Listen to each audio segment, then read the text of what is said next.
Bonsoir à tous, nous sommes à quelques minutes de la cérémonie de clôture de la réunion du G7++, Amis du Golfe de Guinée, qui a ouvert ses portes le 6 novembre dernier. Il faut le rappeler, cette cérémonie sera marquée par deux allocutions importantes, celle du Canada et de la France. Je vous retrouve tout à l'heure pour un bilan de ces 2 jours de travaux. Quand nous discutons de sujets stratégiques comme l'économie bleue, la résilience de communautés côtières, la lutte contre les déchets plastiques et le rôle des femmes dans le monde maritime et la mise en œuvre de cette architecture et aussi de la pratique régionale pour assurer la sécurité maritime du Golfe de Guinée, nous devons continuer de dépasser les slogans et nous assurer que les grands principes et résolutions sont traduits dans des résultats concrets qui font une différence dans nos communautés côtières, les pays du Golfe, leurs pays amis et toute l'Afrique et aussi la planète entière. Nous appelons aux États et organisations membres du Golfe de Guinée à continuer leur travail avec nous. On est toujours là, je l'espère, avec une énergie renouvelable après ces 2 jours, une compréhension approfondie et un réseau plus solide de partenaires après tous ces travaux qu'on continue de faire. Ces 2 jours, c'est juste une mise à pointe. Vous tous, vous travaillez là-dedans tous les jours, continue. J'étais particulièrement contente hier d'apprendre que la France, qui occupera la présidence du G7 en 2019, souhaite maintenir le thème de l'environnement maritime et de l'économie bleue comme un focus de leur travail. Et c'est donc avec plaisir et de hautes attentes que nous les accueillons à la présidence du groupe de G7++, Amis du Golfe de Guinée, pour l'an prochain. Notre expérience à travailler avec nos collègues ivoiriens a été riche en apprentissage, productif et surtout très agréable. Je remercie le comité organisateur, le monsieur Fofana, le colonel Aké et leurs équipes pour leur travail et surtout leurs hospitalités ivoiriennes. Nous sortons vraiment de cette expérience avec un partenariat solide et une amitié renforcée. Et ça, c'est vraiment un exemple d'appropriation. Alors, je vous remercie et je passe la parole à la nouvelle présidence, la France.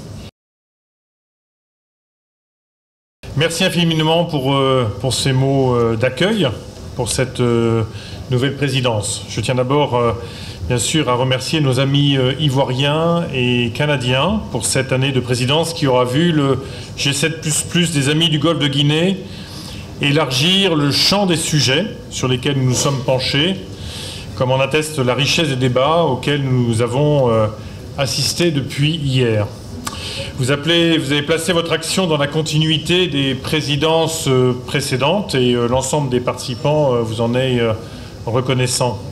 En effet, beaucoup a été fait depuis 2013 et la naissance de ce forum, mais malheureusement beaucoup reste encore à accomplir, tant les défis sont nombreux et leurs racines profondes. La complexité des menaces qui pèsent sur la sécurité maritime, leurs interconnexions et l'impact qu'elles ont sur la stabilité des économies et des sociétés des pays riverains du Golfe de Guinée nous obligent à envisager notre action de façon globale. C'est avec la claire perception de ces difficultés que la France assurera la présidence du G7++. À ce titre, nous vous en dirons bientôt plus sur le pays qui assurera la coprésidence avec nous, mais c'est bien notre intention de répliquer l'expérience de cette année, d'avoir une coprésidence avec un pays du Golfe de Guinée.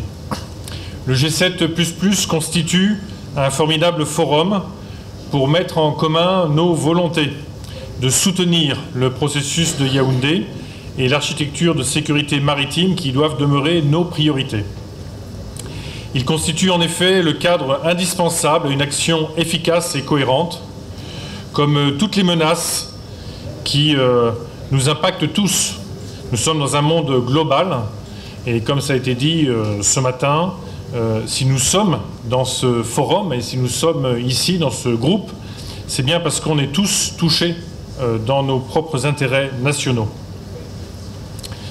Alors bien sûr, les États du Golfe de Guinée, aussi bien que les organisations régionales africaines, le Centre interrégional de coordination et l'ensemble des centres de l'architecture présents ou absents pendant ce forum, savent qu'ils peuvent compter sur notre engagement à leur côté dans l'opéralisation du processus de Yaoundé. Nous réfléchissons actuellement aux priorités et aux échéances de notre présidence. Nous comptons d'ores et déjà conduire une mission de conseil auprès du CIC avec notre partenaire britannique dès le début de l'année 2019. Et ça nous permettra aussi d'établir une feuille de route pour cette année 2019. Il nous faudra aussi nous pencher sur la question du financement pérenne de l'architecture et veiller à mieux coordonner les efforts des partenaires du processus, sans négliger les problématiques ouvertes par la coprésidence 2018. Ces pistes seront prochainement formalisées par un plan d'action que nous vous ferons parvenir début 2019, notamment grâce à cette liste de contacts et de noms que vous avez établis au cours de votre présidence. En outre, comme cela l'a été régulièrement évoqué hier, les instances institutionnelles ne sont pas les seuls acteurs de la sécurité maritime. En mer, il y a bien sûr l'industrie maritime, qui est la première victime de la sécurité, a une contribution majeure qui doit être apportée au processus de Yaoundé. Et nous devons travailler tous ensemble, comme nous l'avons déjà fait lors de la création du NDAT-GOG, pour définir les réponses les mieux adaptées aux menaces.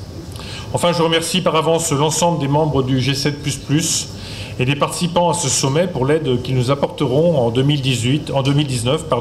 Et je peux les assurer en retour que nous ne ménagerons pas nos efforts pour poursuivre l'action des présidences antérieures. Merci beaucoup de votre attention.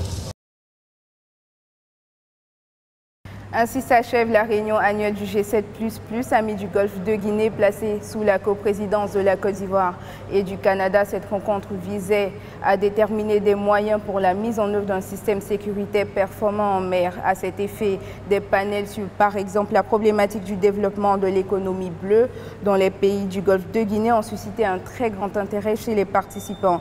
Les activités terminées, il faut retenir que les décisions arrêtées n'ont pas été rendues publiques. Il faut par ailleurs noter la passation de charge du Canada à la France, qui sera désormais le pays organisateur du G7++ en 2019. La France a donc décidé de s'inscrire dans la continuité de cette même thématique, à savoir la sécurité maritime. DNews TV, partenaire médiatique du G7++, a pris un très grand plaisir à vous retransmettre en direct les événements de cette cérémonie. À très bientôt sur DNews TV.